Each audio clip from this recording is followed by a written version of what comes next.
Oi, gente, espero que vocês estejam bem. O vídeo de hoje é exclusivo para comentar o evento COP30, que deu errado, e o que se fala acerca disso, não é?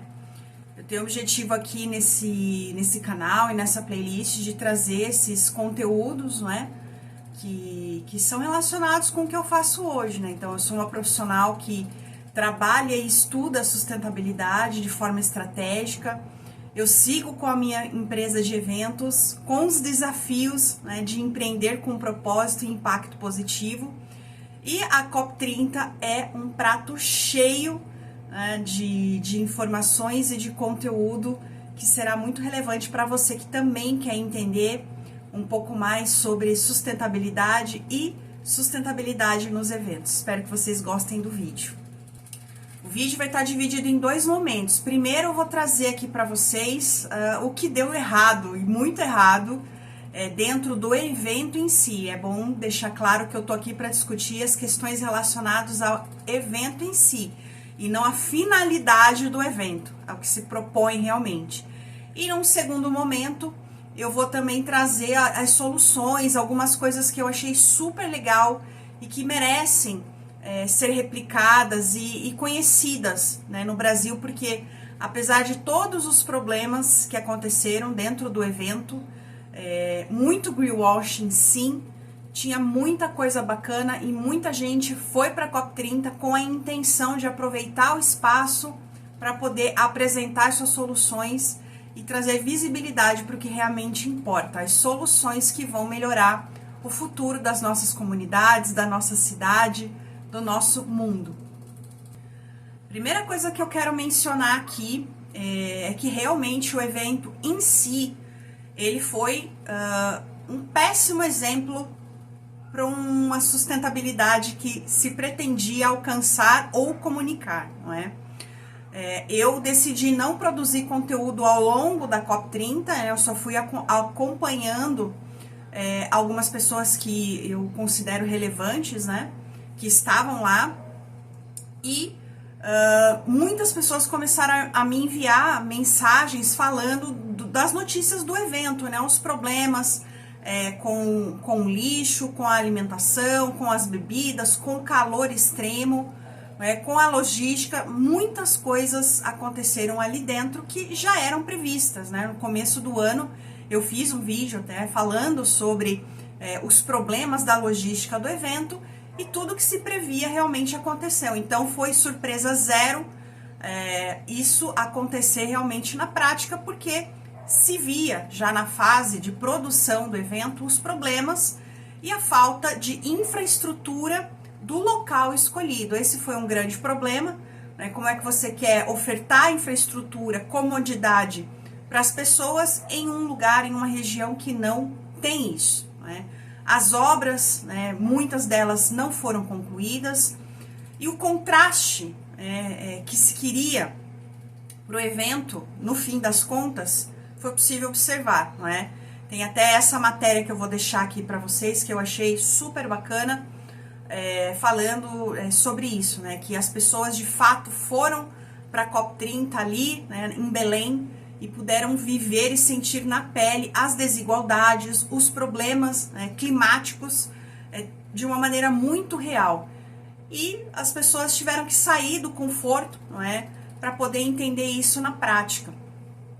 Então foi surpresa zero esse tipo de situação, mas acima de tudo, eu acredito que foi uma falha gigantesca, na minha perspectiva, uma falha gigantesca a falta de triagem dos resíduos, né? Então, quando a gente fala de sustentabilidade em eventos, a nossa preocupação, o foco, precisa ser os resíduos do evento, né? A forma de destinar corretamente, e infelizmente não aconteceu, né? Eu vou deixar aqui também para vocês, rodando aqui um pouquinho, né, de um protesto que aconteceu dentro da COP30, né, de uma cooperativa de catadores que informou, né, alegou que não conseguiu credenciamento para estar ali na COP30 fazendo a triagem, a separação do evento, que culminou, inclusive, nessa outra matéria aqui que fala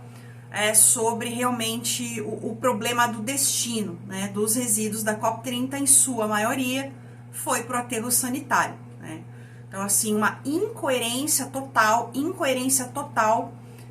com relação à proposta do evento, discutir sustentabilidade, discutir a crise climática e deixar, né, tanto lixo que poderia receber um destino adequado, poderia gerar renda para toda uma comunidade, simplesmente não aconteceu. Isso para mim, assim, é vergonhoso, não é? Mas, infelizmente, eles não conseguiram se adequar, nem se preparar adequadamente para poder gerenciar esse aspecto, que é muito comum nos grandes eventos, né? A falta de conhecimento, a falta de entendimento, a falta de um projeto realmente de sustentabilidade e a falta de articulação com quem importa.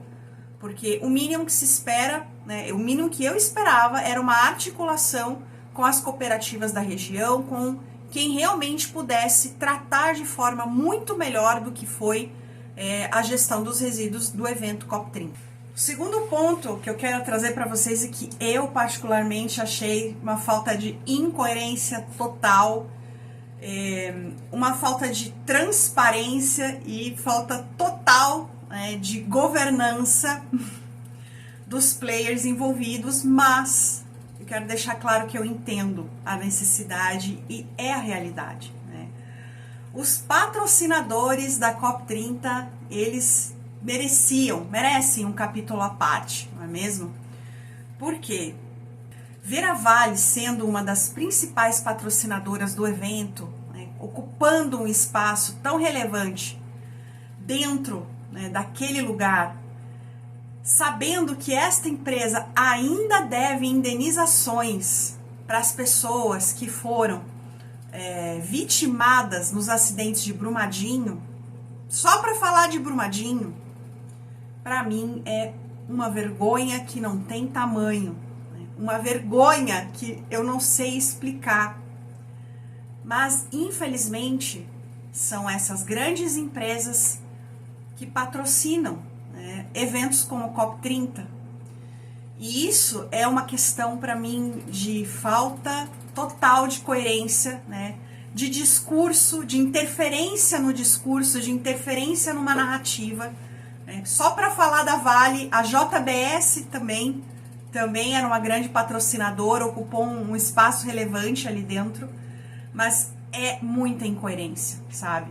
Os escândalos que essas empresas se envolvem e erros todos nós cometemos, mas para mim, né, como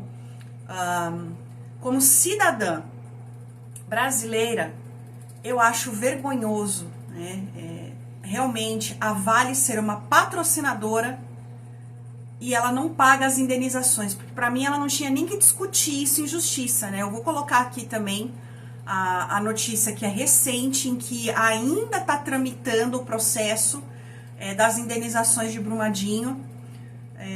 Para mim, uma empresa que causa o problema que ela causou, ela não tinha nem que discutir na justiça. Não tinha nem que discutir na justiça. Paga as pessoas, paga as famílias, deixem elas viverem e vivam os seus negócios. Mas não é assim que as empresas tratam. Então, são essas duas, essa questão do patrocínio, ela é muito complexa. Os eventos, os grandes eventos, e eventos desse porte, dessa natureza, em qualquer temática, conta e precisa dos patrocínios. Uma empresa não investe, o governo não teria como investir totalmente 100% no evento, né, para o evento acontecer, diante de tudo que precisava ser feito em termos de infraestrutura, vocês já sabem. Mas essa falta de curadoria dos patrocinadores, ela precisa ser repensada, né? É vergonhoso, eu não vou nem falar mais, porque eu não consigo sair desse termo. É vergonhoso ver a Vale patrocinando o evento, ainda devendo indenizações, questionando na justiça, contestando na justiça indenizações de todos aqueles que foram vitimados pelo acidente em Brumadinho. Então, apesar do evento ter acontecido, ser importante, ser relevante, coisas bacanas acontecendo ali dentro, é muito duro ver como é que se constrói tudo isso. Fica aqui a minha orientação para você, né? E eu escutei isso, né, de várias pessoas legais que estavam dentro da COP. Nós, como pessoas da sociedade, temos realmente que buscar informações, entendimento, letramento, para a gente ter massa crítica, né, para poder entender o que está acontecendo no entorno de tudo, porque senão a gente acaba se perdendo e, na minha visão, é isso que aconteceu em partes dentro da COP30. E, de novo, essa questão é com os patrocínios, com quem tem espaço de fala, né? Elas são um problema. Então, a curadoria ela é necessária, especialmente quando a gente está tratando de sustentabilidade dentro de um evento, ela precisa acontecer, porque senão ela cai em descrédito. A gente já tem muita dificuldade de fazer com que as pessoas acreditem, né, nas questões da sustentabilidade, nos propósitos, nos impactos que precisam acontecer, justamente por conta disso, porque é o que muitas pessoas próximas a mim, vendo tudo isso acontecer, só de ver a Vale, né, sendo patrocinadora, a JBS sendo patrocinadora, bancos patrocinando, né, você coloca em xeque a confiança e a credibilidade do que está se construindo, da narrativa, né, das propostas. Então, apesar de ser difícil, como eu falei, é muito difícil, porque afinal de contas, quem são as pessoas, ou quem são as empresas, quem são as entidades que podem financiar, né? São essas pessoas que estão no poder, que detêm a maior parte dos recursos, mas a gente precisa melhorar nesses aspectos, como uma forma de entender realmente como se dá a construção, né, da narrativa do evento, do storytelling, da experiência que você quer promover. E aí, em termos de experiência, até a fala do representante da Alemanha, né, ter sido muito contestada, vou deixar aqui também para refrescar sua memória, ele apenas colocou um ponto de vista. E um evento, né, ele também é sobre isso, sobre parte da experiência dos usuários, de quem vive o evento. E aquela pessoa falar, né, daquele jeito é resultado de todo um processo que foi mal conduzido, foi capenga. E as pessoas têm direito, né, e as pessoas constroem, né, as pessoas constroem os seus pensamentos e falam das suas experiências, e a gente tem dificuldade em aceitar, como se ele fosse realmente contra o Brasil, mas ele não foi contra o Brasil, na minha visão, né? A questão ali do problema com a Alemanha, né? A forma como a Alemanha se posicionou em relação à experiência que teve em Belém. É a realidade, né? Ninguém sai de casa, investe tanto dinheiro, né, para poder estar em um lugar, ocupar um lugar, para falar de coisas que são relevantes, para não ter comodidade, conforto. Eu gosto de comodidade e conforto. E o fato é que isso não aconteceu. Pelo menos para a maior parte das pessoas não aconteceu. Ainda que não seja o centro, né? Eu vi muitos canais de mídia, inclusive eu entendi, né, que eles foram pagos, né, para poder centralizar esse discurso, né, uniformizar o discurso, para minimizar os problemas de infraestrutura em detrimento do que era mais importante. Mas não minimizar não quer dizer que não aconteceu. E eu acho que é interessante a gente entender esse ponto de vista de experiência dentro de um evento. Não pode se descolar da proposta, na minha visão, não deveria se descolar da proposta, porque no fim do dia, depois de tanto investimento, tanto tempo, tanta energia, a experiência no final importa, né? E a gente tem que se preocupar com isso, como profissional de eventos, como empresário do setor, a gente tem que se preocupar com a experiência dos usuários. E para finalizar de uma forma bem positiva aqui o vídeo, eu vou colocar para vocês aqui, vai estar aqui, tá? 3 soluções que eu acho super legais, que são coisas positivas que fazem a diferença nas comunidades onde atuam e que a gente possa realmente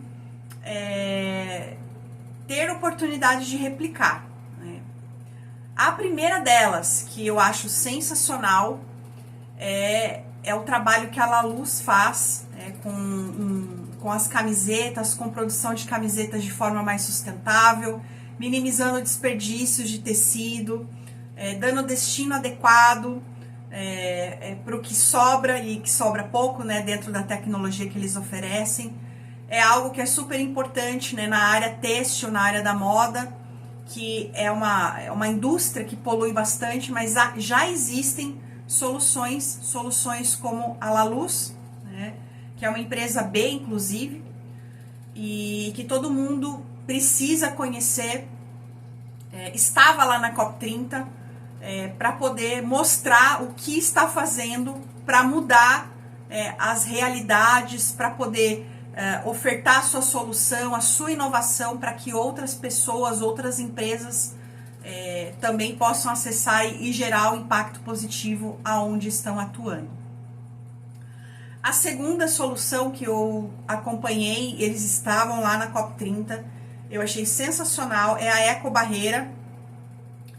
E eu vou deixar aqui também um vídeo aqui para vocês entenderem um pouquinho mais o que é a Ecobarreira. Tem aqui no Instagram também, para vocês acompanharem essa solução que minimiza, né, que limpa, né, as nascentes dos rios, que ajuda realmente a minimizar esse impacto, né, nos rios. Eles também têm uma solução para limpar as praias, né, que ficam imundas agora no verão, né? E infelizmente falta muita educação para as pessoas que frequentam o litoral brasileiro, mas é importante vocês saberem que existe solução, né? Então essa é uma solução super bacana que também foi para a COP30, eles estavam lá mostrando, enfim, e eu acho super legal você acessar e conhecer também melhor essa proposta. Eu vou deixar aqui para vocês, por último, uma solução que também foi apresentada lá na COP30. Eu achei super legal, uma iniciativa do Lixo Zero, em parceria com a Electrolux. Eles criaram uma estação para fazer a venda dos resíduos. Já existe uma lei, né, de incentivo à reciclagem e eles, através dessa lei, criaram essa solução, e essa solução estava lá na COP30 como uma maneira de demonstrar como usar a legislação, né, de incentivo à reciclagem para promover algo que vai beneficiar, né, as cooperativas, os catadores, e vai permitir que os resíduos recebam um destino mais adequado e virem renda para essas famílias que dependem, né, desses resíduos recicláveis para poder sobreviver. Essas são eu coloquei aqui no final as soluções que me chamaram mais atenção. Tem muitas outras, não ia caber tudo aqui no vídeo, mas convido vocês a sempre estarem acompanhando as notícias relacionadas ao Lixo Zero, aqui no meu perfil também do LinkedIn, no meu Instagram. Eu sempre estou também postando coisas legais quando eu encontro, para que vocês saibam. É importante que cada vez mais a gente tenha entendimento, que mais pessoas tenham entendimento do que já está sendo feito para melhorar realmente essa questão dos resíduos, que nós temos que lidar ainda, e que muitas das vezes, né, nas nossas regiões, nas nossas comunidades, a gente ainda não vê muita saída, mas elas já existem. Só precisa realmente de mais gente interessada para poder encabeçar projetos nessas temáticas de forma estratégica e articular também com parceiros, com organizações que possam viabilizar financeiramente todas essas ações em busca de mais sustentabilidade para as nossas cidades, tá bem? Eu fico por aqui, espero que vocês tenham gostado desse pequeno resumo. Me sigam aqui, me sigam no Instagram, no LinkedIn, e a gente se vê no próximo vídeo. Tchau, tchau!